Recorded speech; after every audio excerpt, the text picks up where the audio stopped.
जय श्रीराम.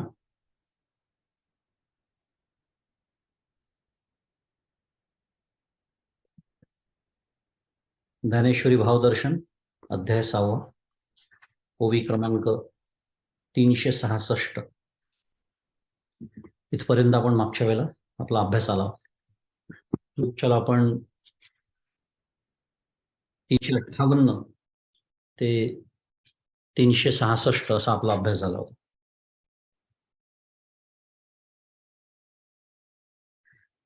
एक 2-3 खूप महत्वाचे विषय आपल्या मागच्या अभ्यासात येऊन गेले. त्याचा उजळणीचा भाग म्हणून विचार करू आणि आजच्या अभ्यासाकडे वळू. 360 क्रमांकाची ओवी आपल्याला असं शिकवून गेली की अधिकार जरी असला तरी अभ्यास आवश्यक असतो. भगवंत अर्जुनाला सांगतायत. तो एक विचार आपण बघितला आणि आपल्याला योग, आता इथे जरी योगाची भाषा असली तरी आपलं जे काही साधन असेल सद्गुरूंनी दिलेलं, मग ते भक्तीचं असेल, ते योगाचं असेल, ते ज्ञानाचं असेल, ते अजून कशाचं असेल, पण मला जर ते दुष्कर वाटत असेल तर याचा अर्थ माझा अधिकार मी संपन्न नाही असा त्याचा अर्थ आपण नेहमीसाठी लक्षात ठेवायचा. साधन दुष्कर नसतं, दुष्कर आपण त्याला करतो. मुद्दा हा सुरू आहे आणि हे व्यवहारात तसंच आहे. अधिकार जर नसेल तर ते दुष्कर वाटणारच आहे. याचा अर्थ अधिकार अजून प्राप्ती माझी व्हायची आहे आणि त्यालाच साधना असं म्हणतात. आणि एक छान आपल्याला आठवण माऊलींनी 363 क्रमांकाची ओवी करून दिली होती की आपल्या हिताला जे जे पोषक असतं ते त्या इंद्रियांना नेहमीच दुःखकारक वाटतं. ते लक्षात ठेवायचं. जसं ते औषधासारखं आहे. ते कडू औषध काय माहित नाही पण कडू असतं. बहुतांश वेळेला कडूच असतं. गोड औषध फार असतं कधी कधी, पण औषधे जरी कडू असलं तरी जसं आपण आपल्या आरोग्यासाठी ते घेतो, तसं हे औषधाच्या बाबतीत आपल्याला कळतं किंवा देहावर इतकं प्रेम असतं की तो टिकावा, तो चांगला राहावा, याच्यासाठी आपण त्या कडू औषध जसं पितो तसं इंद्रियांच्या बाबतीत हे लक्षात ठेवायचं की मला अनेक गोष्टी माझ्या इंद्रियांना त्या गोडच वाटतात. इतकं ज्ञानेश्वरी सांगून, इतकं ज्ञानेश्वरी ऐकून, इतकं दासबोध, तुकाराम महाराजांचा गाथा, उपनिषद, काय प्रस्थानत्रयी, वाटेल त्या ग्रंथांची नावं घेता येतील. विचारसागर, रहस्य, पंचदशी, मोठमोठाली नावं आहेत. इतकं सगळं सांगून, इतकं सगळं ऐकून सुद्धा जेव्हा माझी इंद्रिय मला नको ते करायला सांगतात आणि मी ते करतो, आता या अभ्यासाचा परिणाम काय होतो माहिती आहे का? हे करत असताना आपली बुद्धी सांगते आपल्याला हे चुकीचं आहे बरं, हे मी पाहतोय, हे पाहणं मी अपेक्षित नाहीये, हे वाचतोय, हे मी वाचणं अपेक्षित नाहीये, मी हे करतोय, हे करणं अपेक्षित नाहीये. एवढी बुद्धी आपल्याला भगवंतांनी सगळ्यांनाच दिलेली आहे. आणि आता एवढं आपलं श्रवण आणि वाचन आणि अभ्यास एवढं निश्चितच झालेलं आहे. पण असं असून सुद्धा ती इंद्रियांना गोडच वाटतं आणि त्या क्षणी माझा निर्धार ढासळतोच. आणि माऊली तेच सांगते की इंद्रियांना आणि त्याच्या उलट म्हणजे ते करू नये हे माझ्या हितकारक आहे. विधेते पाळीत, निषेधाते गाळीत. आपण त्याच्या मागचा शास्त्रीय विचार आता नको करायला, आपल्याला तो विषय नाहीये की हा मल दोष जो आहे, पहिलाच दोष आहे चित्तामध्ये, मलदोष. मलदोषाचं हे लक्षणच आहे की जे शास्त्रांनी किंवा सद्गुरूंनी किंवा संतांनी करू नको म्हणून सांगितलेलं आहे ते करावंसं वाटणं. निषिद्ध कर्माची वासना, अगदी शास्त्रीय भाषेत बोलायचं झालं. मल. अजून विक्षेपाकडे तर गाडी गेलेलीच नाही आहे. म्हणजे इतक्या वर्षानंतर मी मलातच गटांगळ्या जर खात असेल तर मग स्वाभाविकच आहे की तो कुठलाही योग असू द्या मला दुष्करच वाटणार आहे. आणि ते करू नको हे सांगितलेलं असताना सुद्धा ते इंद्रियांना ते दुःखकारकच वाटतं. माझ्या हिताला जे जे पोषक आहे, विधीते पाळीत, निषेधाते गाळीत, मज देऊनी जाळीत कर्मफळे. जे करायला सांगितलं आहे ते मी करत नाही, जे करू नको सांगितलंय ते मी करतो. हे आपल्या इंद्रियांचं वैशिष्ट्य आहे. आणि तिथेच निर्धार, निश्चय, आणि तो निर्धार आणि निश्चय कशातून प्राप्त होतो?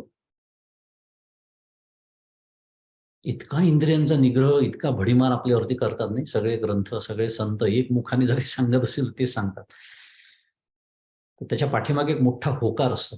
परमपूज्य काका मला एकदा म्हणाले होते की ही नकाराची भाषा जरी वाटत असली आपल्याला, हे करू नका, ते करू नका, असं करू नका, असं करू, त्याच्यामागे एक मोठी होकाराची भाषा असते. आणि ती जोपर्यंत आपल्याला नीट अवगत होत नाही तोपर्यंत असं वाटतं कधी कधी की परमार्थामध्ये सगळ्या नकाराचीच घंटा ज्याला उलटापट्टी वाजवतात सारखी.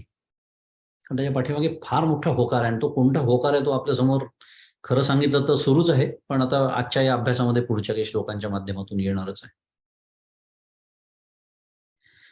आणि पुढे आपण 20 क्रमांकाचा श्लोक बघितला. यत्र परमते चित्तम निरुद्धम योग सेवया यत्र चैवात्मनात्मानं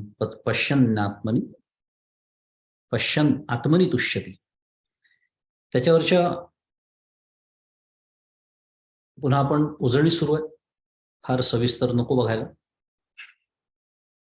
पण आपण महत्वाचे विचार जे आहेत ते बघतो आहोत उजळणीच्या उद्देशाने. आणि त्यातले 2 मुद्दे बघूया आणि आजच्या अभ्यासाकडे वळू. की माऊली म्हणते 365 क्रमांकाच्या ओळी की योगाभ्यासाने जेव्हा इंद्रियांना निग्रहाचा वेध लागतो त्याच वेळी, ते शब्द फार महत्वाचे, पुन्हा इंद्रियांचा निग्रह सारखा सारखा विषय येणारच आहे आपल्याकडे.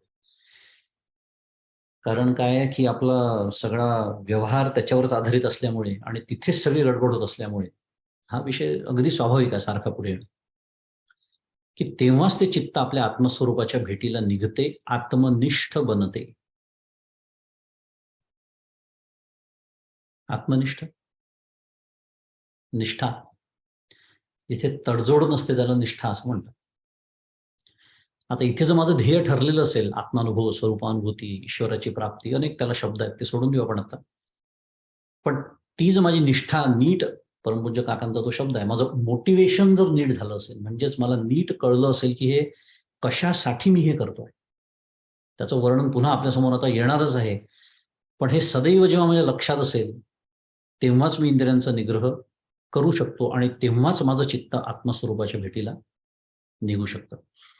आणि असं निघालेलं चित्त पुढे काय होतं, अंतिम जो आपण टप्पा मागच्या वेळेला त्याचा अभ्यास केला होता, अतिशय उत्कृष्ट ओवी 366 क्रमांकाची, ते मागच्या वेळेला आपण सगळं टॉर्च आणि तो काचेचा गोळा हे सगळं मी प्रयोग करून, जो परमपूज्य काकांचा कॉपीराईट असलेला, गमतीने आम्ही म्हणतो त्याला, तो प्रयोग आपण पाहिला. त्या प्रयोगाच्या माध्यमातून आपण चिदाभास म्हणजे काय, जीव म्हणजे काय, निर्विकल्प समाधीमध्ये नेमका कोणती प्रक्रिया होते, त्याच्यानंतर तुम्ही कुठल्याही साधनाचा अवलंब करा, ती सगळी साधनं शेवटी तिथेच येऊन कशी मिळावी लागतात. कारण प्रत्यक्ष ज्ञान होण्याचा नाही, ज्ञानरूप होण्याचा तो क्षण असतो. ज्ञान तर आपल्याला आयुष्यभर होतच आहे, आत्ता ह्या क्षणी सुद्धा ज्ञानच होत आहे आपल्याला, त्याला परोक्ष ज्ञान असं म्हणतात. आपण अपरोक्ष ज्ञानाबद्दल बोलतो. अपरोक्ष याचा अर्थ परमार्थामध्ये प्रत्यक्ष असा होतो.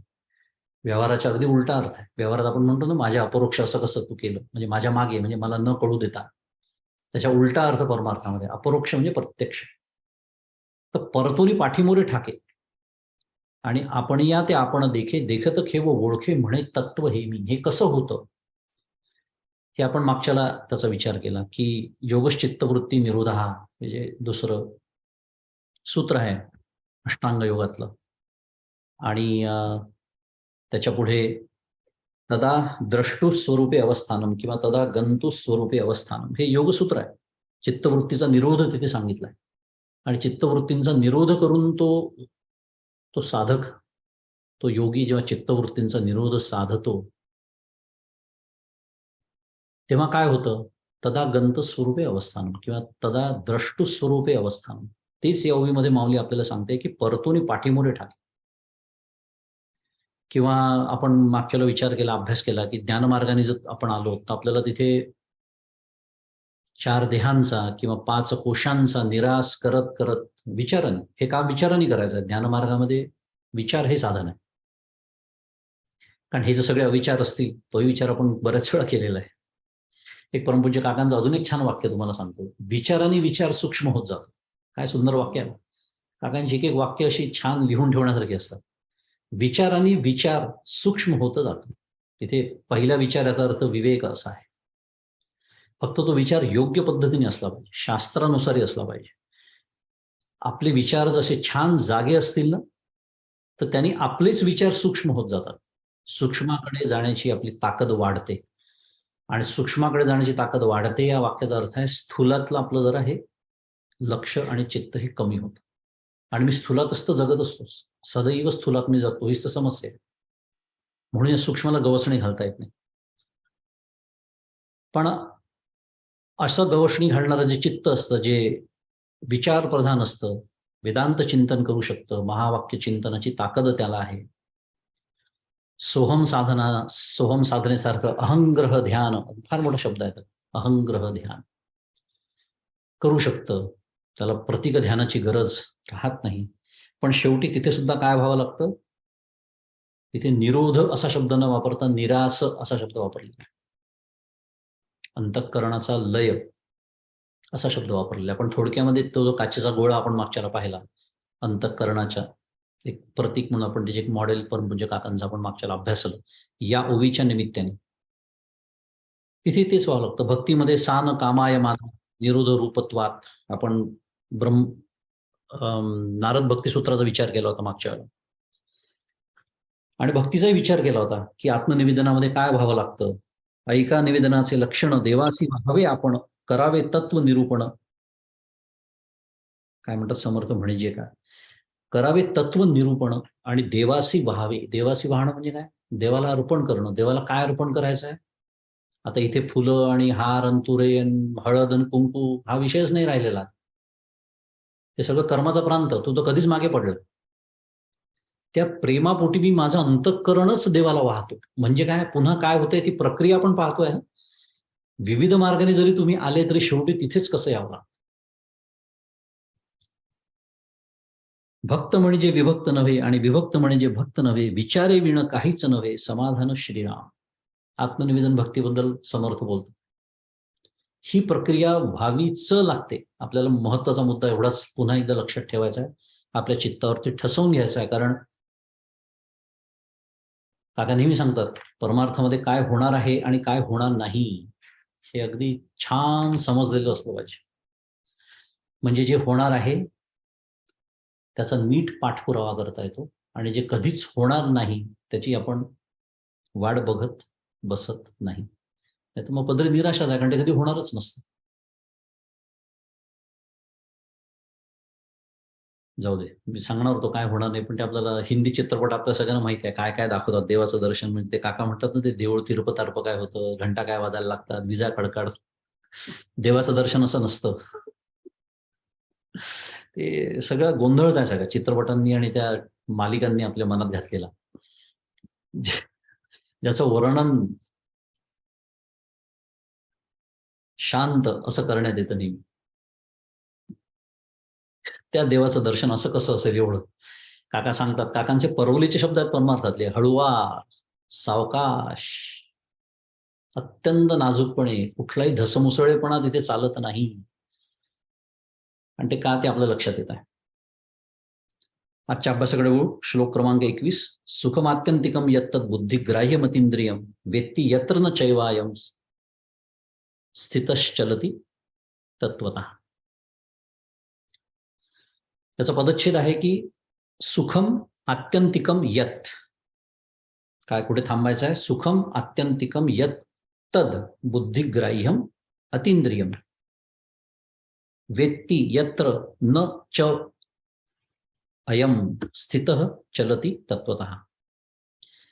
जे सुख नाशरहित केवळ सात्विक बुद्धीला ग्राह्य. इथे सात्विक नंतर स्वल्पविराम आहे, तो नको आहे खरं. इथे केवळ सात्विक बुद्धीला ग्राह्य असं ते एक शब्द पाहिजे, एक वाक्य.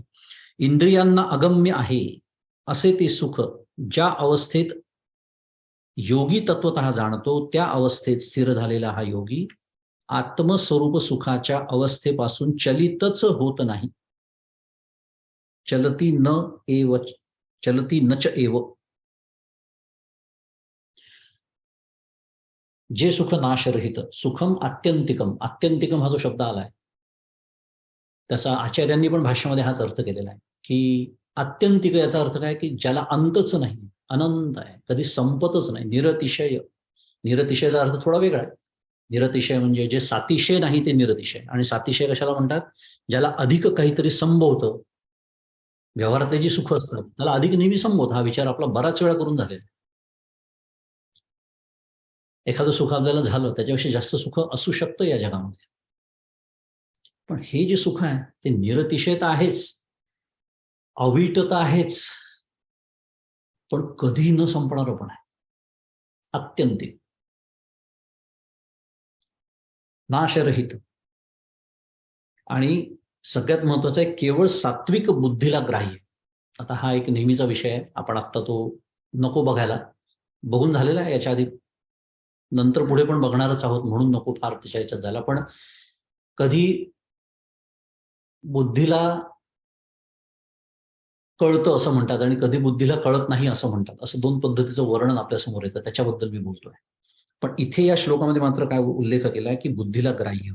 आता बुद्धी काय आहे? आपण जेव्हा बुद्धी हा शब्द किंवा त्याचा अर्थ अतिशय स्थूलमानाने विचार करतो तेव्हा हा गोंधळ असतो. पण बुद्धीचे पण स्तर असतात. You have to double click on that शुद्ध मराठीमध्ये. आणि मग आपण जेव्हा सूक्ष्मतेत जातो आणि ते बुद्धीचे स्तर समजून घेतो तेव्हा या दोन विरोधी विचारांचा आपल्याला अर्थ लावता येतो. पण आता ह्या श्लोकाच्या संदर्भामध्ये त्यांनी असं म्हटलेलं आहे भगवंतांनी की सात्विक बुद्धीला ते ग्राह्य. आणि थोडंसं ज्याला तुम्हाला आठवत असेल तर आपण चिदाकाश, हृदयाकाश याचा विचार करून आपला झालेला आहे. आणि त्या हृदयाकाशामध्ये तो अनुभव कसा येतो, चिदाकाशाचा जो अर्थ आपण समजून घेतला त्याचा इथे संदर्भ आहे, एवढाच उल्लेख करतो. आणि इंद्रियांना अगम्य आहे असे ते सुख. थोडक्यामध्ये काय आहे? हे जे सुख, ज्या सुखाबद्दल बोलणं सुरू आहे ते इंद्रियांना अगम्य आहे, म्हणजे ते इंद्रियातीत आहे. आणि त्याला दुसऱ्या भाषेमध्ये ते इंद्रिय जनित सुख नाही. आलं लक्षात? इंद्रिय जनित सुख ते नाही. इंद्रियांनी ते विषयांच्या माध्यमातून मिळवलेलं, इंद्रियांनी निर्माण केलेलं, जनित म्हणजे निर्माण केलेलं, ते नाही, असं ते सुख नाही आहे. काय म्हणतात समर्थ? विषय काय म्हणतात? विषय जनित सुखे सौख्य होणार नाही. बरोबर समर्थांची आठवण येतेच, कारण ते जे सौख्य म्हणतात आणि इथे समर्थ विषय जनित सुखे सौख्य होणार नाही. ते सौख्य हे इथलं सुख, जे इथली जी सुखरूपता सांगणं सुरू आहे त्या योग्याला जे लाभतं, हे मी मगाशी जे म्हणालो ह्याच्यातनंच तर मोटिवेशन तयार होतं ना. शेवटी सुखासाठीच चालू आहे सगळी धावपळ आपली, अख्ख्या जगाची धावपळ सुखासाठी सुरू. पत्ता चुकलेला आहे फक्त एवढंच. तर ह्या ज्या अवस्थेत तो स्थिर झालेला योगी असतो तो आत्मस्वरूपाच्या अवस्थेपासून चलितच कधी होत नाही. ये ओळखीची सरिसे सुखाची या साम्राज्यी बैसे मग आपण पा समरसे विरुनी जाय. त्या आत्मतत्वाची ओळख झाल्याबरोबर ते चित्त सुखाच्या साम्राज्यावर बसते आणि आत्म्याशी एकरूप झाल्यामुळे त्या चित्ताचा चित्तपणा विरून जातो. काय आहे चित्ताचं काम? अवधारणात्मका वृत्ती, असा चित्त. आता अवधारण करण्यासाठी काही उरलेलंच नाही, कारण ते काय झालंय ते एकरूपच झालेलं आहे. कारण जर उरलं असेल तर द्वैत आहे. अहम विश्रामे आत्मरूपी, खूप वेळा विचार केला आपण त्याचा खूप. कारण आता इथे ह्याच्यासाठी मी त्यासारखा उल्लेख करतो की ते आता सूक्ष्माती सूक्ष्म सुद्धा द्वैताला आता इथे स्थान नाही. कारण तिथे एक रूपत्व म्हणताच कसं येईल? एक रूपत्व याचा अर्थ अद्वैत असा होतो. आणि अद्वैताची सिद्धी होण्यासाठी सूक्ष्माहूनही सूक्ष्म द्वैत चालत नाही. आणि द्वैताची व्याप्ती किती प्रचंड आहे आपण बऱ्याच वेळा विचार केलेला आहे त्याचा. त्यामुळे फक्त बोलण्याची भाषा आहे की चित्ताचा चित्तपणा विरून जातो, पण आता चित्त तरी उरलेलंच नाही आहे कोणीच. म्हणजे चित्त ही भूमिका आहे आपल्याला माहिती आहे, अंतःकरणाच्या 4 भूमिका आपल्याला माहिती आहे, ते कुठली भूमिका तर उरलेलीच नाही. जया परते आणिक नाही, जया ते इंद्रिये नेणती कही, ते आपणची आपुलिया ठाई होऊनी ठाके. ज्याच्यापेक्षा श्रेष्ठ व प्राप्य दुसरे काही नाही, ज्याला इंद्रिय कधीच जाणत नाही, ते सुख तो योगी आपणच होऊन आपल्या ठिकाणी होऊन राहतो.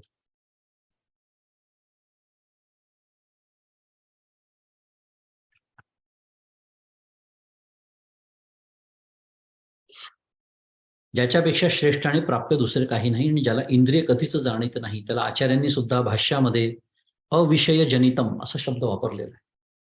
अविषय जनितम, विषय जनित सुख आहे, सौख्य होणार नाही, समर्थ तेच सांगतात. अशी संतांची भाषा एकच असते, स्वाभाविकच आहे, आश्चर्य करण्यासारखं काहीच नाही त्याच्यात. त्यामुळे इंद्रिय त्याला कधीच जाणू शकत नाही आणि ते सुख तो योगी आपण होऊनच आपल्या ठिकाणी होऊन राहतो. आपण मागच्याला काय बोललो होतो ती पुन्हा 5व्या अध्यायातली ओवी आठवायची. सहजे स्वसुखाची नि अपारे, सुरवाडलीनी अंतरे, रचिला म्हणून बाहेरे पाऊल न घाले. अतिशय सुंदर वर्णन आहे. मी नेहमी सांगतो माझी अतिशय आवडती ओवीच आहे. कारण काय होणार आहे,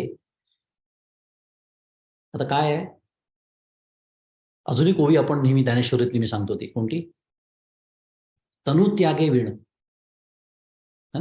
अमूर्ताचे गुण दिसती संपूर्ण योगयुक्ता. हे आहे ते योगयुक्ताच्या ठिकाणी तनु त्यागे विण. देह आपण पाहिला, देह हा प्रारब्धाने जात असतो. ज्ञानाचा आणि अज्ञानाचा देह राहण्याशी जाण्याशी काही संबंध नाही, त्याचा संबंध प्रारब्धाशी. त्यामुळे तनु त्याग न करता तनु त्यागे विण अमूर्ताचे गुण, हे अमूर्ताची गुण आहेत. दिसती संपूर्ण योगयुक्ता. मग तो योगयुक्त कसा असतो, तो हो असा असतो. कसा, सहजे स्वसुखाचे नि अपारे, सुरवाडलीनी अंतःकरणे. त्याचं अंतःकरण जे आहे ते सहज स्वसुखाने इतकं परिपूर्ण भरलेलं असतं की तसा तो झालेला असल्यामुळे रचिला म्हणून बाहेर पाऊल न घाली, इंद्रियांच्या बाहेर पाऊलच घालत नाही. आणि हेच वर्णन दुसऱ्या पद्धतीने या ओवीमध्ये माऊली सांगते की ते सुख तो योगी आपणच होऊन आपल्या ठिकाणी होऊन राहतो. म्हणजे नारद भक्ती सूत्रामध्ये तृप्तो भवती, मत्तो भवती, हे सगळं भक्ताचं वर्णन आहे, तेच इथे योग्याचं वर्णन आहे. कारण जर पुन्हा तिथे येऊन तो मीटिंग पॉईंट जो आपण म्हणालो ते सगळे जर त्या एकाच ठिकाणी येऊन भेटत असतील तर त्याचे होणारे परिणामही सारखेच असले पाहिजे. हे का सारखं सारखं ऐकायचं, श्रवण करायचं, वाचायचं, मनावर ठसून घ्यायचं की काय, ज्याला परमपूज्य काका जीवनाचा दर्जा म्हणतात सारखा, हा आहे तो जीवनाचा दर्जा उच्च, की सुखाच्या बाबतीत स्वतंत्र, सर्व तंत्र स्वतंत्र असं त्या योगाचं वर्णन करतात. येईल कधीतरी विषय की त्याला आता शास्त्र सुद्धा सांगू शकत नाही इतका तो स्वतंत्र होतो की असं वाग आणि असं वागू नको. शास्त्र तो शास्त्राच्या मुकुटावर शोभतो असं सुरेश्वराचार्य म्हणतात निष्कर्म सिद्धीमध्ये. हे त्याचं वैभव आहे, ह्याच्यासाठी आपण अभ्यास करतोय, मुद्दा हा सुरू. आणि काका सारखं लक्ष याच्याकडे वेधतात. हा हेतू, हा उद्देश सोडून परमार्थाच्या नावाने मी जे काही करतो, रामकृष्ण हरी, काकांनी दिलेला एक शब्द आहे साधना भास, किंवा काकांचा एक अजून एक सुंदर शब्द आहे सात्विक मनोरंजन. मनोरंजन होतं, सात्विक असतं मान्य, पण ते मनोरंजनच आहे, त्याला दर्जा फक्त मनोरंजनाचा. हा उद्देश जर माझा नजरेसमोर जात असेल आणि त्या उद्देशाच्या पूर्तीसाठी जर ते होत नसेल जे काही मी परमार्थाच्या नावाने करतो, तर वर्मच चुकलाय. आणि चुकली या वर्म फेरा पडे, तुकाराम महाराज. आणि काका अजून एका गोष्टीची आठवण करून देतात की अशी अनेक मुसळ केरात पडलेली दिसतात. परमार्थ प्रांताबद्दल बोलतात आहे बरं का. इतकं सावध राहावं लागतं की मी जे करतोय ते मनोरंजन तर नाहीये ना, उद्देश कुठे आपला हरवत तर नाहीये ना, कुठे हा रजोगुणाचा कार्यक्रम तर होत नाहीये ना, हे आपण स्वतःच्या अंतःकरणाशी तपासून पाहिलं पाहिजे. यम लब्ध्वा चापरम लाभम मन्यते नाधिकम ततः यस्मिन् स्थितो न दुःखेन गुरुणापि विचाल्यते.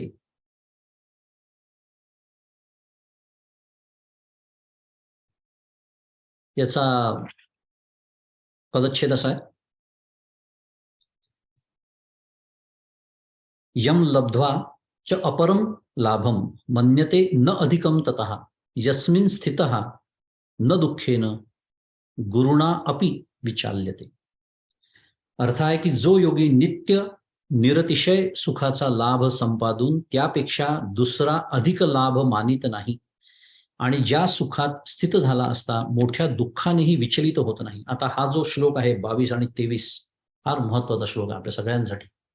थोडेसे गैरसमज असतात आपले परमार्थाबद्दल, किंवा सुरुवातीच्या काळामध्ये आपण परमार्थ प्रांतामध्ये जो आपला प्रवेश होतो, जो कदाचित चुकीच्या उद्देशाने असू शकतो, त्याचं इथे निराकरण खूप छान होतं या 2 श्लोकांमध्ये. पुन्हा एकदा, जो योगी नित्य निरतिशय यम लब्ध्वा, यम म्हणजे ह्या सुखाचा, लब्ध्वा म्हणजे लाभ, चापरम च अपरम, ते त्यापेक्षा दुसरा अधिक लाभ तो मानितच नाही. मन्यते नाधिकम ततः न अधिकम, हा जो निरतिशय सुखाचा लाभ आहे तो संपादून म्हणजे लब्ध्वा, त्यापेक्षा दुसरा अधिक लाभ तो मानत नाही. आणि ज्या सुखात स्थित झाला असता मोठ्या दुःखानेही तो विचलित होत नाही.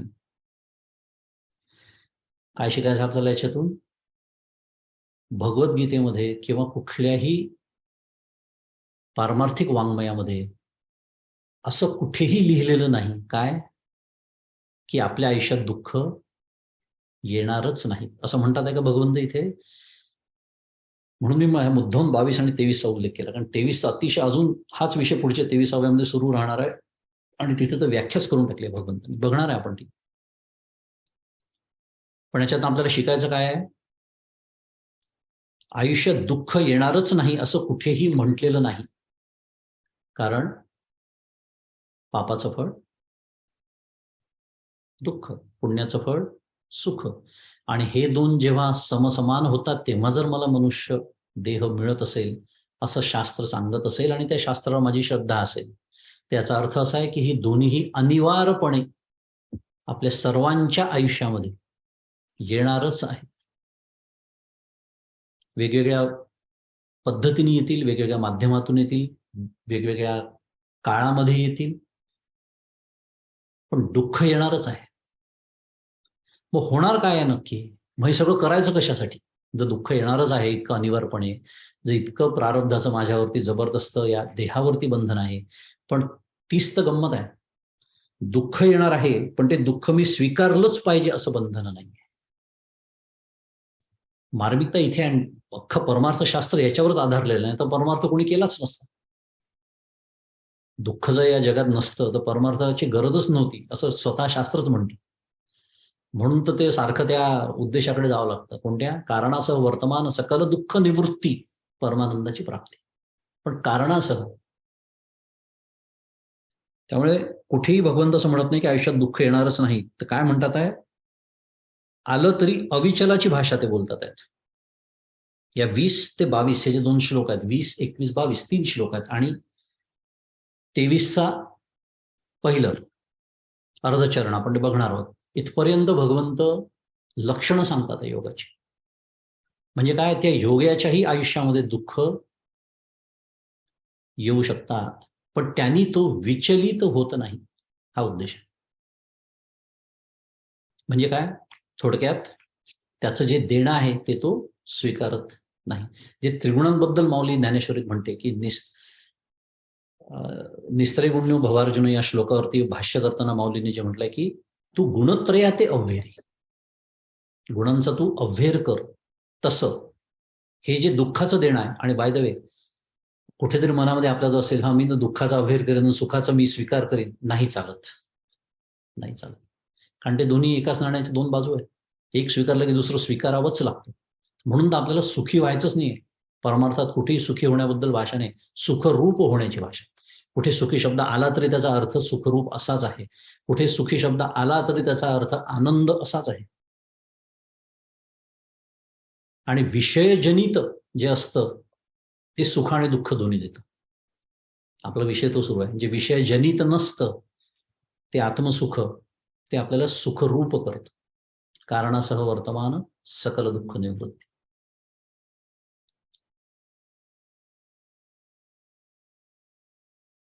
मग मग मेरूपासूनी थोरे देह दुःखाची डोंगरे दाटी जो पडी भरे चित्त न दटे.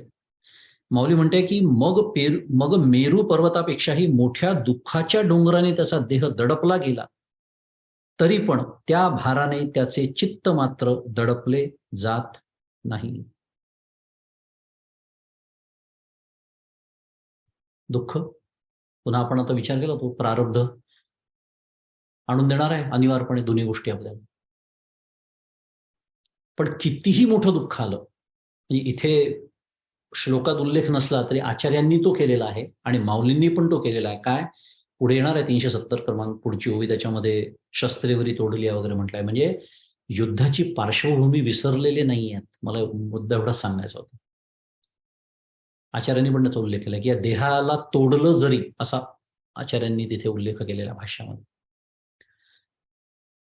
एक म्हणजे थोडक्यात काय आहे की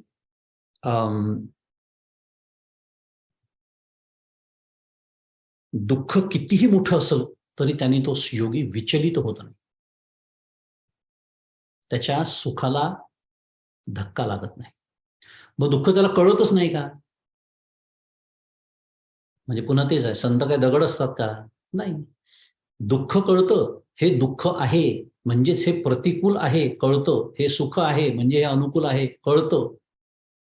आणि त्याचं वर्णन करणारा एक अतिशय सुंदर श्लोक मागच्या वेळेला मी बोललो होतो, पंचदशीमध्ये येतो. दुःख प्राप्त न चोद्वेगो यथा पूर्वम यथोद्विदृक् गंगा मग्नार्ध कायस्थ पुंसः शीतोष्ण धार यथा. म्हणजे तिथे त्यांनी एक अतिशय सुंदर दृष्टांत दिलेला आहे. गंमत म्हणजे हे जे श्लोक आहेत ना, 2-3 श्लोक हे आशेच्या आशे पंचदशीत घेतलेले आहेत. परमपूज्य काका जसं म्हणतात, उचलेगिरी केलेली नाही. सुरुवातीला स्पष्ट सांगितलेलं आहे, कारण पंचदशी हा ग्रंथाची रचनाच तशी आहे. उपनिषदांमधलं, भगवद्गीतेमधलं जे असे वेगवेगळ्या ठिकाणचे असे दाखले घेऊन तो विषय असा पुढे सरकत जातो. अशी छान तर्कशुद्ध मांडणी त्या ग्रंथामध्ये. आणि मला गंमत म्हणजे ह्या श्लोकाची आठवण झाली आणि तिथेही 3 श्लोक जसे तसे उचललेले आहेत. असो, हा श्लोक आपल्याला काय सांगतो थोडं सांगतो आणि पुढे जातो. हा श्लोक मला आवडतो याच्यासाठी, पुन्हा काय होणार आहे आपल्याला जे कुतूहल असतं ना, की मग जीवनमुक्त जो असतो, सद्गुरू जे असतात, मग काय त्यांना दुःख कळतच नाही का? त्यांना काही भेद कळत नाहीत का? तर तिथे विषय सुख आणि ब्रह्मसुख याच्या आधीचा जो श्लोक आहे पंचदशीतला, तो ते सांगतो. त्याचा अनुभव त्या योग्याला कसा येतो तो सोडून देऊ. पण हा श्लोक आपल्याला सांगतोय की दुःखाचा अनुभव तो समजण्यासाठी छान दृष्टांत दिलेला आहे. की समजा मागच्या मी एकदा 2-3 वेळा तो सांगितला पण होता की गंगेच्या पाण्यामध्ये एक जण उभा आहे आणि वरती सूर्य तळपतोय. आता सूर्याची जी उष्णता आहे हे दुःखाचं प्रतीक समजून नये, आपण उपलक्षण समजूया. आणि तो गंगेच्या प्रवाहाचा जो शीतलपणा आहे त्याला आपण सुखाचं लक्षण समजूया. हे जसं त्याला एकाच वेळेला कळत असतं, कळतंय त्याला की उष्णता आहे, पण त्याचा त्रास त्याला होत नाही, कारण अगदी त्याच वेळेला एकाच वेळेला त्याला ते शीताचा तो शीतल जो प्रवाह आहे गंगेचा जलप्रवाह त्याचा तो आनंदही तो घेत असतो असं. आणि त्याच्यामुळे तो विचलित होत नाही. आपण जर दुपारी 12 वाजता बाहेर रणरणत्या उन्हात उभं राहिलो आणि आपलं खाली पाय सुद्धा भाजायला लागले समजा, आपल्याला कसं होईल? फक्त दुःखाची जाणीव होईल. तो जो जीवनमुक्त असतो त्याला दोन्हीची जाणीव एका वेळेला असते, असं पंचदशीमध्ये ते वर्णन. मी काय सांगतोय, आपला विषय काय सुरू आहे, तो विचलित का होत नाही? तो याच्यासाठी होत नाही कारण कळलं तेवढ्यापुरते एक तरंग येऊन जातो. तरंगाशिवाय ज्ञान नाहीये, आपल्याला माहिती आहे, त्याचाही अभ्यास केलेला आहे आपण. पण शास्त्र नेहमीच सांगतं की ज्ञानाच्या पातळीवर दोन्ही सारखेच असतात, सुख असो की दुःख असो. हे बोलायला खूप सोपं आहे, मान्य आहे. पण जीवनमुक्त झाल्यानंतर काय होतं हे आपण पाहतो आणि त्याच्यातनं आपल्याला एक छान प्रेरणा मिळते की दुःख कोणालाच नको आहे आपल्याला. त्याच्यासाठीच पुन्हा सारखं सारखं सांगतो मी, त्याच्यासाठीच आपलं सगळं आटापिटा चाललेला आहे. तर छान वर्णन तिथे आहे पंचदशीमध्ये. आणि हेच इथे माऊली म्हणताय की जरी मेरू पर्वतापेक्षा मोठ्या दुःखाचा डोंगर आला, त्याचा देह दडपला गेला, तरी पण त्या भाराने चित्त मात्र दडपले जात नाही. का शस्त्रेवरी तोडिलिया देह अग्नी माझी पडिलिया, चित्त महासुखी पहुडलिया चेवोची नाही. किंवा त्याचा देह शस्त्राने तोडला किंवा अग्नीमध्ये पडला तरी पण त्याचे चित्त महासुखात झोपी गेल्यानंतर पुन्हा ते जागे होत नाही. सारांश असा आहे की वृत्ती एकदा अंतर्मुख होऊन ब्रह्मसुखनिष्ठ झाल्यानंतर, नुसती अंतर्मुख होऊन चालत नाही. आपण ते पाहिले होते मागच्या वेळेला, काय प्रतिबंध निर्विकल्प समाधीचे. कषायामध्ये होते ना ती अंतर्मुख, पण स्तब्ध राहते, एकरूप होत नाही. आणि पुढे अजून रसास्वाद आहे, तो अजून वेगळा. त्यामुळे नुसती अंतर्मुख नाही, ब्रह्मसुखनिष्ठ झाल्यानंतर पुन्हा कोणत्याही कारणाने ती बहिर्मुख होत नाही. आपण याला साध्या भाषेत काकांनी छान आपल्याला शब्द दिले आहेत. अपरोक्ष, अपरिवर्तनीय, अपरोक्ष आणि दृढ, 3 शब्द आहेत त्याला. हे झालेलं आहे हे गृहीत धरून ही मांडणी आहे. तसं होतं कधी कधी, आपण पाहिलं होतं ते, झलक मिळते, पण पुन्हा शुद्ध मराठीत अगेन यू गो बॅक, ये रे माझ्या मागल्या होऊ शकतं.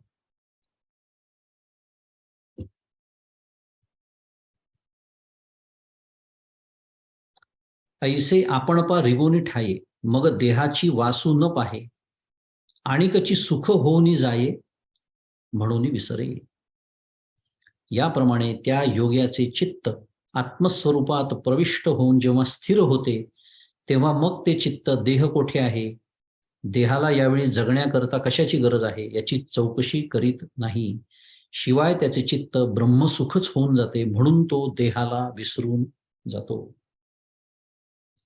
भक्तीची मग कशी आपण भक्तीची भाषा पाहिली होती. तुकाराम महाराज काय मागणी करतात विठ्ठलाकडे, देहाचा विसर पाडी मज. कशासाठी? ते याच्यासाठी. आणि आपण पुन्हा एकदा त्या विषयाकडे मी परत त्याच्यासाठी गेलो की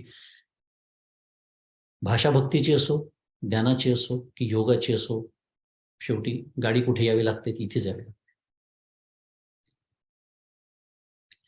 आणि हाच विषय पुढे मी जसं म्हणालो फार सुंदर पद्धतीने 23व्या श्लोकात आहे की तम विद्या दुःख संयोगम वियोगम योग संज्ञितम सनिश्चयन योक्तव्यो योगो निर्विण्ण चेतसा. फार सुंदर विषय आहे, कारण अर्थ आहे की तो दुःख संयोगाचा वियोग, तो दुःख संयोगाचा वियोग योग या संज्ञेला प्राप्त आहे असे जाणावे.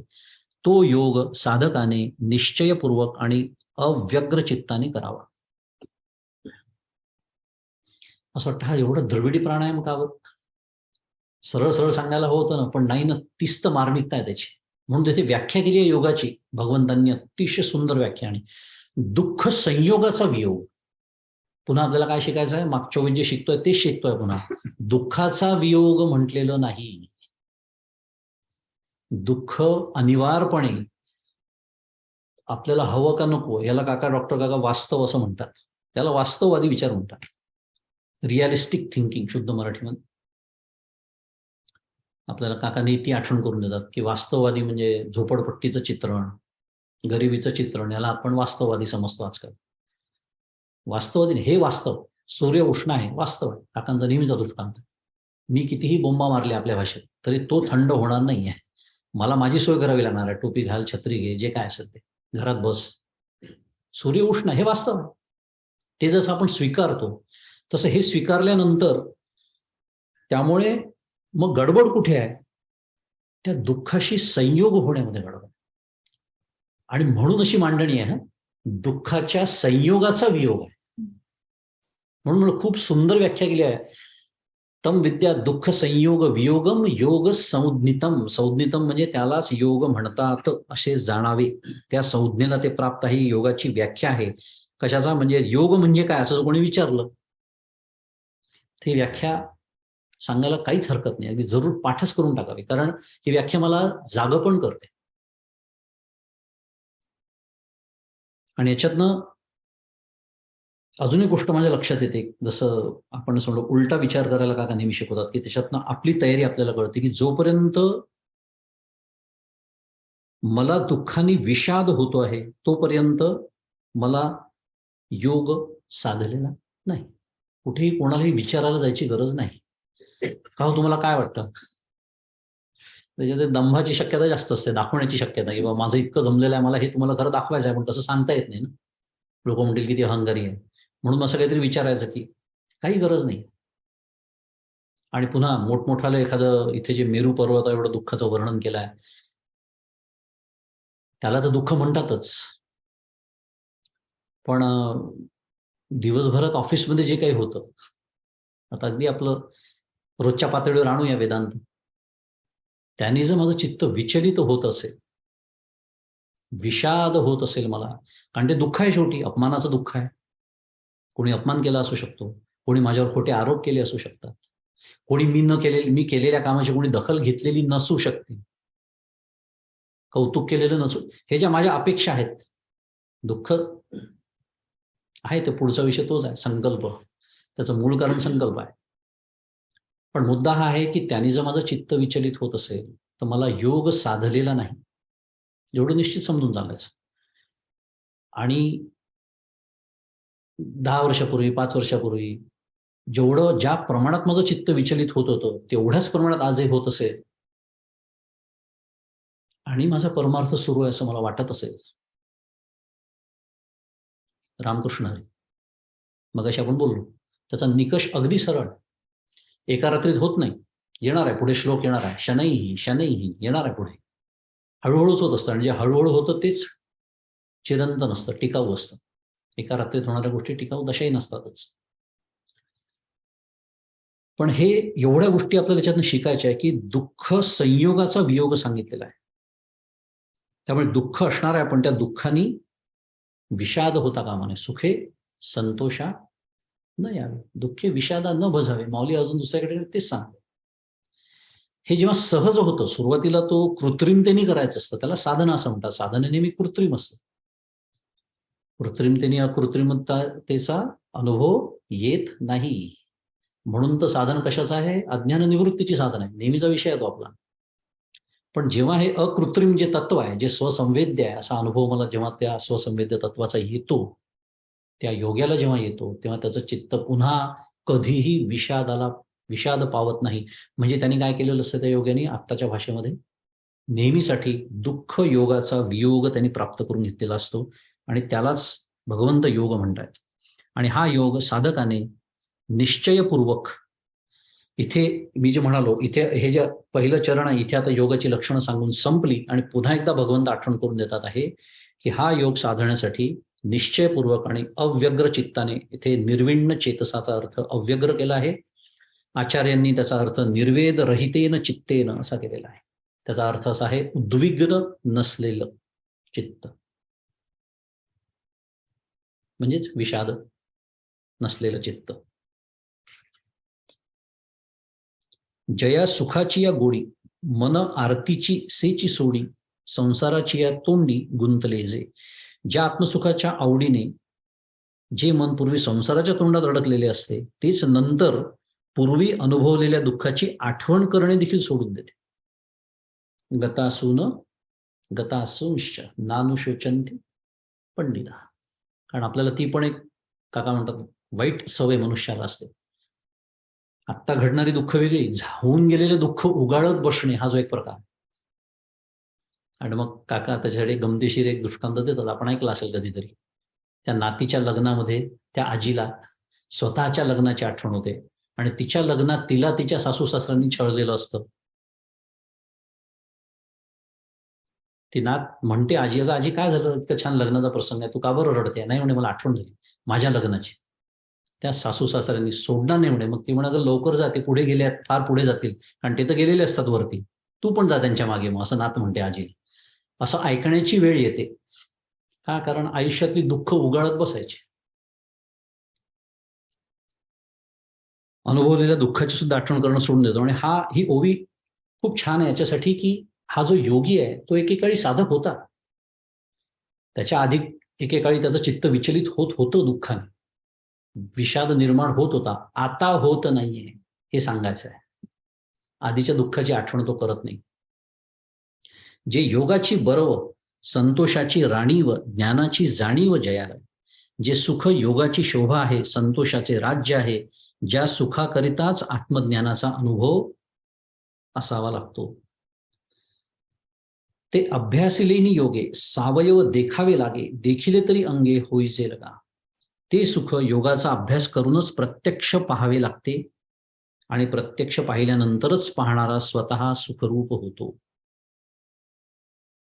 पुन्हा आपल्याला पाहणे म्हणजे काय? आपण नेहमीच करतो विचार, त्याचा अनुभवणे असा अर्थ होतो परमार्थामध्ये. पाहणे म्हणजे अनुभवणे. त्यामुळे हे जे सुख आहे तो योगाचा अभ्यास करून जो प्रत्यक्ष अनुभवतो, प्रत्यक्ष पाहतो म्हणजे अनुभवतो, तो स्वतः काय होतो? सुखरूप होतो. पुन्हा आता एवढं मोठं जे फळ आहे ते सांगताना त्याच्यासाठी पुन्हा एकदा भगवंत पुढच्या काही श्लोकांमध्ये काय करून देणार आहेत? काय आपल्याला एक साधायचं आहे, काय करायचं आहे, कुठल्या गोष्टींची काळजी घ्यायची आहे त्याची आठवण करून देणार आहे 24 क्रमांकाचा श्लोक. संकल्प प्रभवान कामान त्यक्त्वा सर्वान शेषतः मनसैवेंद्रिय ग्रामम विनियम्य समंततः.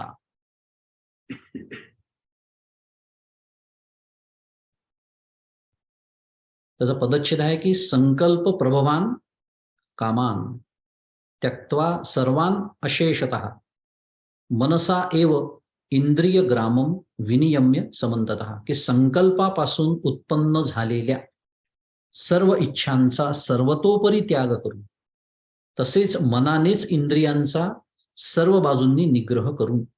इथे जे इंद्रिय ग्रामम म्हटलेलं आहे ना, इंद्रिय ग्रामम याचा अर्थ इंद्रियांचा समुदाय, म्हणून इंद्रियांचा अनेक वचन आहे. आणि सर्व बाजूंनी म्हणजे समंततः, आणि विनियम्य म्हणजे निग्रह करून. करून म्हणजे असं करून म्हणजे थोडक्यात हा विषय या श्लोकात अर्धवट राहिला आहे. 25व्या श्लोकात तो पूर्ण होणार आहे. करून इथे असून थांबलेला आहे अर्थ आपल्याला. पण मुख्य विषय काय आहे? संकल्पापासून उत्पन्न झालेल्या सर्व इच्छांचा, म्हणजे संकल्प काय आहे? सर्व इच्छांचा म्हणजे सर्व कामनांचा पिता, बाप. त्याच्यापासून निर्माण होतात ना इच्छा सगळ्या. आणि आपण आठवत असेल तुम्हाला तर या अध्यायाच्या अगदी सुरुवातीला 2-3 श्लोकामध्ये संकल्पाचा जो उल्लेख आला होता तेव्हा आपण विचार केला होता, संकल्प मूलाही सर्वे कामः, असं मनुस्मृती सांगते. काय सांगते? संकल्प मूला ही सर्वे कामः हेच सांगते. म्हणजे ह्याच अर्थाची ही स्मृती आहे जी आचार्यांनी त्यांच्या भाष्यामध्ये त्याची आठवण करून दिलेली आहे की इच्छेचं मूळ, कामाचं मूळ संकल्प आहे. आणि संकल्पावर भाष्य करताना आचार्य त्या दुसऱ्या आणि चौथ्या श्लोकावर भाष्य करताना आचार्य म्हणाले होते की फलसंकल्पस्य चित्त विक्षेप हेतुत्वा. त्याचाही आपण विचार केला होता मागच्या वेळी, आठवतं? की हे कशासाठी ते विचार करून ठेवायचे आहे की मी जेव्हा ध्यानाच्या अभ्यासाला बसणार आहे, समाधीकडे तर अजून जायचंच आहे मला, पण धारणा ध्यान या प्रांतामध्ये माझ्या अडथळे कोणते येणार आहेत? तर ते फलाच्या संकल्पाचे आहेत, कर्मफलाच्या संकल्पाचे आहेत. प्रत्यक्ष कर्म नाही अडचण देत, म्हणून ते इतकी सगळी कर्म जीवनमुक्त सुद्धा करत असतात. ते निष्कर्म सिद्ध दशा असते भाग, तो वेगळा विषय आहे. पण मुद्दा हा आहे की त्याचा तोही विचार पण केला होता, कारण मी जेव्हा प्रत्यक्ष ध्यानाला बसतो तेव्हा मी कर्म करतच नसतो. त्यामुळे कर्म माझ्या आड येत असं म्हणतच कुठे म्हटलेलंच नाही. मग आड काय येतं? फलसंकल्पस्य चित्त विक्षेप हेतुत्वा. चित्ताचा जो विक्षेप होतो तो फलाच्या संकल्पाने होतो. आपला विषय आता काय सुरू आहे? संकल्प प्रभवान कामान. त्यामुळे संकल्प होतो. एखादी गोष्ट बघितल्यानंतर जेव्हा ती गोष्ट चांगली वाटते त्याला संकल्प म्हणतात. आचार्यांनी केलेली व्याख्या आहे ती. एखादी गोष्ट चांगली वाटणं आणि त्याच्यातून कामाला मग कामाचा जन्म आहे. एखाद्या घरी जातो, तिथे मला एखादी गोष्ट आवडते, अरे छान आहे, मी जर पुढे घर घेतलं तर मी पण माझ्या घरामध्ये अशी वस्तू घेईन. संकल्प झाली. तिथून मग कामनेला जन्म आहे. पहिला संकल्प छान आहे, मला आवडणं सूक्ष्म आहे, कठीण आहे विचार सगळे, पण कुठेतरी याला शेवटी बांध घालावा. मग काय कुठल्या गोष्टीचं कौतुकच करू नये का? असा त्याचा अर्थ नाही. कौतुक करावं, जी गोष्ट चांगली आहे ती त्यांच्याकडे आपण गेलो, समजा व्यवहाराचा भाग आहे, त्यांना छान वाटावं, तुम्हालाही वाटली आहे म्हणावं, पण तो तरंग तिथल्या तिथे आपल्याला संपवता आला पाहिजे. तिथून जी घसरण सुरू होते, आणि ती घसरण होते कारण पहिले हा संकल्प आलेला असतो चित्तामध्ये, आणि मग तिथून कामनेला सुरुवात होते. मग चौकशा, अरे कुठून घेतली? कॉस्कोतून घेतली, अमेझॉनवरून ऑर्डर केली, ऑनलाईन घेतली, मग तेव्हा सेल होता का? झालं सुरू. मग संकल्प आला की विकल्प आले, झालं सगळं. ते पुढचं गाडी. आपण अनुभव संपन्न जीवन जगलेले लोक आहोत सर्वजण, काही सांगण्याची गरज नाही.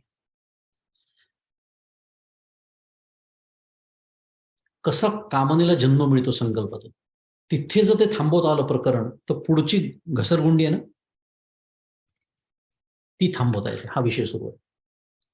आणि म्हणून इथे म्हटलं की संकल्पापासून उत्पन्न झालेल्या, स्पष्ट म्हटलेला आहे, सर्व इच्छांचा सर्वतोपरी त्याग करून. त्यामुळे मग जे काही उरतं ते फक्त कर्तव्यपूर्ती, कर्तव्यासाठी. कारण आपण शेवटी प्रापंचिक आहोत. काका जे म्हणतात, संन्यासासाठी असलेलं तत्वज्ञान वेगळं असतं, प्रापंचिकाचं तत्वज्ञान वेगळं आहे. आपण प्रापंचिक आहोत, त्यामुळे आपल्या आजूबाजूला आपल्याला वस्तू त्याग अपेक्षितच नाही आहे, अपेक्षित आहे संग त्याग.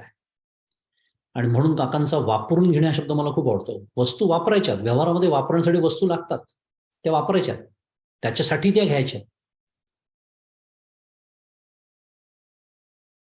जाऊ दे, विषय खूप वाढत जाईल, पण खूप छान आहे हा. कारण ह्याचा जो बंदोबस्त न करता जर मी ध्यानाला बसलो ना, फळ मिळत नाही, हा मुद्दा जाऊ. कारण हे तिथे छळतात मग येऊन. कारण मनामध्ये ते घेऊनच बसतो ना मी सगळं. चित्तामध्ये मल आणि विक्षेप, त्यांनी भरलेलं चित्त घेऊन मी ध्यानाच्या अभ्यासाला बसतो. म्हणजे खरं अधिकारीच नाही आहे मी. शास्त्राच्या व्याख्येप्रमाणे तर मी अधिकारीच नाही आहे. त्याचा फक्त आवरण दोष राहिलेला आहे. जाऊ दे, आपण तिकडे नको जायला. तरी तोची योगू बापा एकेपरी आहे सोपा, जरी पुत्र शोकू संकल्पा दाखवी. मला म्हणते की बाबा अर्जुना, एका प्रकारे तो योगच सोपा आहे, पण तो साध्य होण्याकरता संकल्पाला त्याचा पुत्र जो काम तो नष्ट करून पुत्र शोक दाखवला पाहिजे. आता दोन्ही उपाय आहेत. एक तर संकल्प नष्ट करा, नाही तर माऊली इथे म्हणताय की त्याचा पुत्र जो काम तो नष्ट करून त्याला पुत्र शोकाचं हे दाखवा, दुःख. म्हणजे थोडं काव्यात्मक वर्णन आहे, साहित्यिक वर्णन आहे, पण सांगणं तेच चाललेलं आहे वेगळ्या भाषेमध्ये.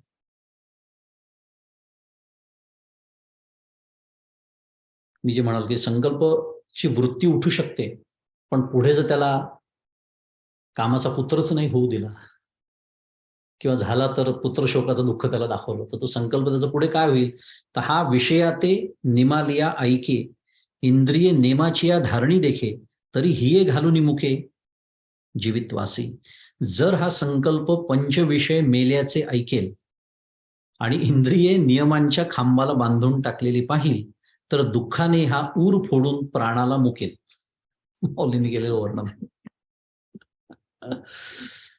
आणि आम्हाला तर म्हणजे संकल्पाचं कुटुंब जितकं वाढवता येईल त्याच्यातच जास्त रस असतो. अखंड संकल्प, अखंड संकल्प. आणि मग त्याला काका खूप छान वर्गीकरण करून देतात प्रापंचिक माणसासाठी. होय, व्याप आणि उपद्व्याप. माऊलींची एक ओळी आपली पुन्हा आवडती नेहमी, ती येतेच, इतकी महत्वाची, ती अगदी सारखी येते आपल्या भेटीला. जव निरार्थता नाही तव व्यापार असे पाहि. मग तो मग शब्द खूप महत्वाचा आहे. आत्मसंतुष्टीची ठाई कुंठे सहज. हा जो संकल्पाचा व्यापार आहे ना, म्हणून मी म्हणालो की कर्तव्य प्रापंचिक म्हणून जर विचार करायचा झाला तर कर्तव्यपूर्तीचे संकल्प असणारच आहे, ते करावेच लागतात, केलेही पाहिजेत. पण तिथे ते जरी केले तरी ते कसे करायचे, फलाच्या अपेक्षे रहित करायच्या, तरच त्याला कर्तव्य म्हणतात. कर्तव्यामध्ये जसं आईचं मुलासंबंधी कर्तव्य असते, बरोबर. एक उदाहरण घेऊया आपण. आई काही अपेक्षा करते का मुलाकडून? काहीतरी अपेक्षा असते. नाही, माझं कौतुक करावं, आई तू किती करते माझं, आई तू किती छान आहेस, असं मुलं असं कर्तव्य आहे तिचं. आणि कर्तव्यामध्ये फळाची अपेक्षा नाहीच आहे, त्यालाच तर कर्तव्य म्हणतात. नाही तर कर्तव्य चुकलेलं आहे माझं. मुद्दा काय आहे की कर्तव्यासंबंधी, मग त्यासंबंधी मुलासंबंधी काही संकल्प करायचे असतील. सकाळी उठला तो शाळेत चालला, त्याला डबा करून द्यायचा, मग आज काय कर, संकल्पच आहे ना तो कर्तव्यपूर्तीचा भाग आहे, तो वेगळा. पण ह्याच्या पलीकडे जे जातं मग तिथे निरार्थता राहत नाही, त्याला आर्तता येते. मग आर्तता आली की जेव्हा निरात्मक व्यापार सुरू होतो, मुद्दा तो सुरू आहे आपला. व्यापार का सुरू होतो, संकल्प का होता, कामना का संपत नाही, निरार्थता आलेलीच नाही अजून. आणि हे सगळं न करता मी ध्यानाच्या अभ्यासाला बसलो की मग काका म्हणतात या ध्यानाला काय ध्यान लागणार आहे. अशी बोलण्याची वेळ काकांवरती मी आणली, कारण पूर्वतयारी काहीच नाही. पूर्वतयारीला खूप महत्व आहे. त्यामुळे माऊलींनी इथे संकल्पाचा पुत्र जो काम त्याचा पुत्रशोक दाखवायचा असं म्हटलंय. पंचविषय मेल्याचे ऐकेल, इंद्रिये नियमांच्या खांबाला बांधून टाकलेली तो पाहिल, तर हा दुःखाने हा ऊर फोडून प्राणाला मुकेल. म्हणजे थोडक्यात साध्या भाषेमध्ये संकल्प उरणारच नाहीत. ऐसे वैराग्य हे करी, आला शब्द, तरी संकल्पाची सरे वारी, सुखे धृतीची या ढवळारी बुद्धी नांदे. आणि हे सर्व प्रकार वैराग्य जर करील तर मनात होणारी संकल्पाची येरझार संपून जाईल आणि मग सात्विक बुद्धी योगाभ्यासाला धृतीची या धवळारी म्हटलं आहे. संकल्पाची येरझार संपून जाईल आणि सात्विक बुद्धी योगाभ्यासाला आवश्यक असलेल्या सात्विक धैर्याच्या राजवाड्यात सुखाने नांदेल.